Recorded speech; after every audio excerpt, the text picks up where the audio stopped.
अस्सलाम वालेकुम everyone, welcome to my channel. आज हम बात करेंगे पाकिस्तान की बैटिंग लाइनअप के बारे में कि जिस तरह एशिया कप में बैटिंग लाइनअप पाकिस्तान की कोलैप्स कर रही है, तो पुरानी यादें जो हैं वो ताज़ा हो रही हैं, जिसमें मोहम्मद रिजवान और बाबर आजम को कंसीडर किया जाता था कि वो उनका स्ट्राइक रेट कम है और न्यू कमर्स को आना चाहिए, उनको चांसेस देना चाहिए। तो न्यू कमर्स जब आए हैं तो आपके सामने है सारी सूरत हाल।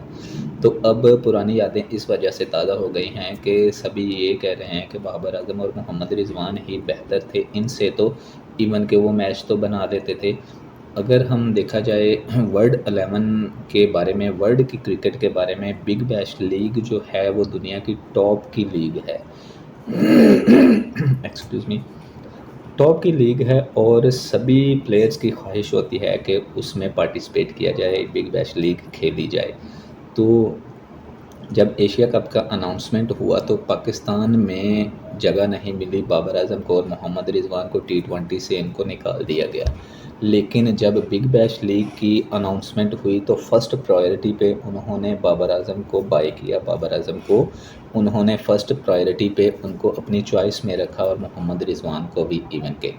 तो बाबर आजम को सिडनी सिक्सर्स ने की टीम ने वो बाय किया और उन्होंने एक अच्छी खासी अमाउंट में बाबर आजम को बाय किया, उनको फ़र्स्ट चॉइस में रखा क्योंकि वो T20 प्लेयर नंबर 1 भी रहे हैं और उनकी जो स्टांस है या जो उनका ऑरा है वो बहुत ही आउट क्लास है। वो प्लेयर नो डाउट बहुत ही अच्छे हैं, लेकिन पाकिस्तानी टीम में उनको कंसीडर नहीं किया गया। तो अगर दूसरे लोगों की बात की जाए, दूसरी लीग्स के बारे में बात की जाए, वो बाबर आजम की एग्जांपल्स देते हैं अपने प्लेयरों को, या उसकी ड्राइव को, या उसके स्टाइल को, या उसके जो स्टांस है खेलने का।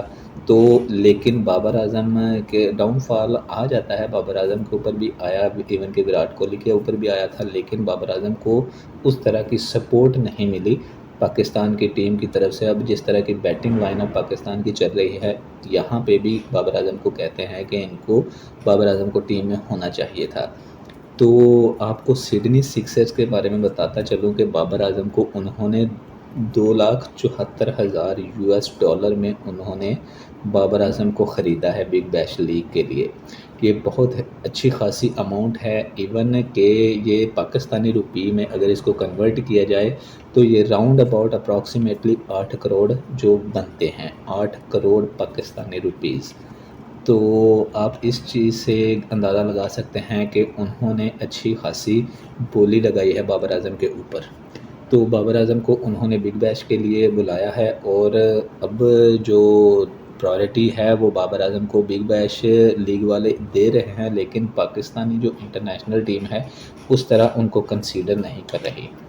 तो अपने प्लेयर्स की जो है वो रिस्पेक्ट बनती है, डाउनफॉल आते जाते हैं, इनके ऊपर डिक्लाइन भी आता है, इनके ऊपर अरूज भी आता है। अब इसके ऊपर अरूज आने वाला है बाबर आजम के ऊपर, तो अब ये दोबारा इसकी वापसी डेफिनेटली हो जाएगी।